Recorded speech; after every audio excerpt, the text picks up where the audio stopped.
one, okay, which is respiration experiments. This one is really short, okay. It's just basically wanting you to be able to see respiration in action and how you tackle it lah. Okay, come, let's go. So now, there are three experiments. Actually, these three are in your textbook. Mr. Cho just took them out for your convenience. So, number one, okay, is to prove that carbon dioxide is indeed produced by aerobic respiration. Okay. Number two is that carbon dioxide is a byproduct of anaerobic respiration in yeast. And number three, that heat is a byproduct of respiration overall. Because we talked about it right just now, some of the energy that is being released in respiration will be used as heat to keep your body warm, right? Actually, anaerobic respiration also, some of the energy will indeed be converted to heat. So, like three experiments to prove these 3 points lah. Okay, come, let's go. So, the first one, right, to prove that carbon dioxide is a byproduct of aerobic respiration. Okay, wait okay, sorry, before that. Okay, this one, very important. Star, star, highlight, underline, underline. Okay, now, potassium hydroxide, right? If you were to see this in a respiration experiment for potassium hydroxide, it means that it removes CO2 from the air.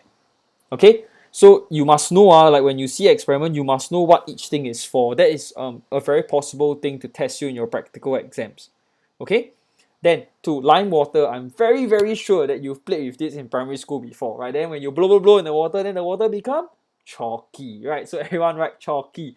But you're in secondary school now, mind you, so you cannot write chalky anymore. Okay, so you know that lime water, yes, it is to detect carbon dioxide, but it turns from colorless to white precipitate forming. Do not ever write chalky anymore from this point on, okay? So lime water will turn from colorless to white precipitate forming in the presence of carbon dioxide.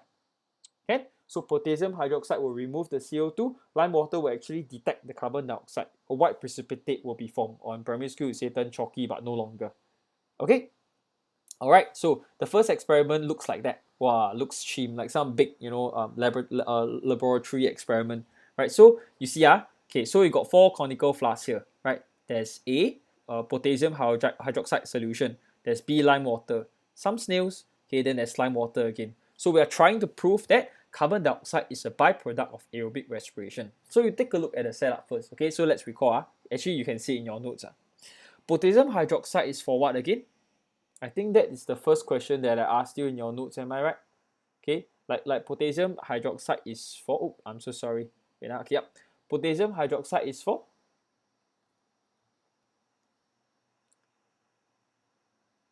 Yes. Okay, it's to actually to remove the actually, yeah, we answer as we go along. Anyway, the answers are there. Come, that's first thing that we go. Okay. Um. Now, why is potassium hydroxide solution in flask A? Now, as you know, your air, okay, has all sorts of gases in there, right? So you want to ensure that all the carbon dioxide is removed from the air first, because you want to prove that carbon dioxide is only released by aerobic respiration ma. Okay, so that's the first thing you do. You put the potassium hydroxide, everything, okay, you remove the carbon dioxide for. Then I think that naturally leads to my next question, which is then we put the lime water in flask B for. Okay, you all must start getting comfortable to tackle such questions. So if in A, right, all the carbon dioxide is removed out, so we put B there to prove that. I gave you the answer already, okay? To actually remove all the carbon dioxide out. So the purpose of flask B is to indicate if any carbon dioxide is coming from A. So by right, the lime water should remain clear. Okay, because by right, the potassium hydroxide has removed all the carbon dioxide already. Right, that means now all the gas that's actually entering into C, where all the snails are, don't have carbon dioxide, because all being removed here in flask A already. Okay, so then C, right? The snails will respire aerobically, right? Because snails are like us, right? They are living organisms. Okay, no, they are not like us, but yeah, snails are living organisms like us. So how? Then in this case, when they breathe, there was going to be carbon dioxide. So as you can see, it will enter D, right? So the lime water in flask D will turn from colorless to white precipitate. Don't write chalky. Okay, carbon dioxide is produced from the snails, which are aerobically respiring. So you prove that carbon dioxide is indeed a byproduct of aerobic respiration, because you can't see it's happening inside your cells. So we need a way to prove it. Okay? Okay? Alrighty, let's go. The second one. Okay. Now we want to prove that carbon dioxide is a byproduct of anaerobic respiration. Okay. So anaerobic respiration in yeast, okay, not in muscles, in yeast. So take a look at this. So we just take glucose and yeast and water. I mean, you've seen the experiment in the first video, and then you put it into lime water. So I think the first part of the experiment is you will first, okay, boil the glucose, and then you'll cool it, and then you add the yeast. Then you put the setting into the lime water. So as you can see, they ask why. So why? Okay, because you want to remove the dissolved oxygen and to kill all the microorganisms that are present in the glucose first.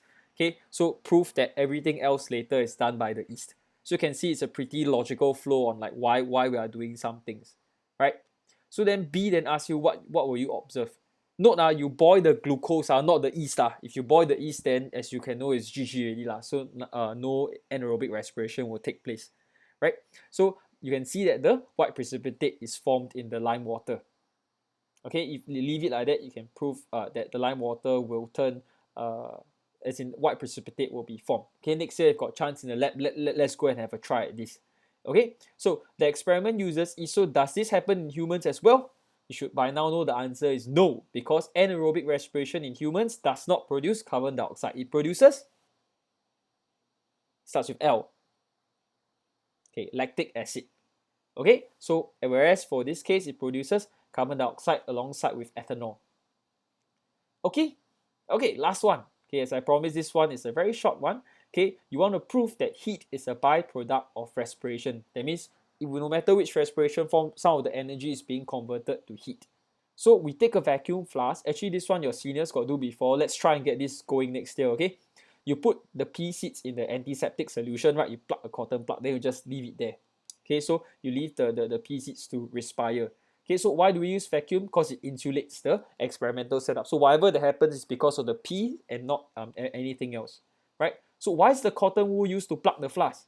Okay, so you allow for gaseous exchange, okay, between the seeds and the environment still. Okay, cotton wool down there inside can still allow, right? So then, what's the use of the antiseptic solution is to prevent the growth of the microorganisms. So the main point you should be seeing here is when I question you about experimental setups, you're like, why got this, why got that, right? And then there must be there for a reason and a purpose, not just anyhow put there for fun. Okay, so D, what will you observe? So if heat is being produced during respiration, can you see it? There's a thermometer here that's being placed upside down. I really hope we get to try this next year though. Okay, so the heat produced during respiration, the thermometer would register a temperature that's higher than the surrounding temperature. So it actually will prove to you that that actually if the P6 that's here, right, oxygen here can enter, can respire. Okay, energy is actually being released. Some of it is being released as heat. The thermometer will register the higher temperature. Okay, if I've spoken too fast through any of the questions that I speak, okay, you are free to pause or to rewind. Okay, but the main point of 10.1, right, is to just mainly share with you, okay, that there's a reason and rhyme lah, okay, for every step in an experiment, as well as, right, like when we do respiration experiments, how do we prove certain things? Like how do we know that there's heat coming out of respiration, or how do we know that carbon dioxide is being produced in aerobic respiration? Is we must do experiments to find out. Okay, so with that, it marks the end of the second video. Okay, the third video talks about our respiratory system. Okay, your breathing mechanism. I'll see you in that video.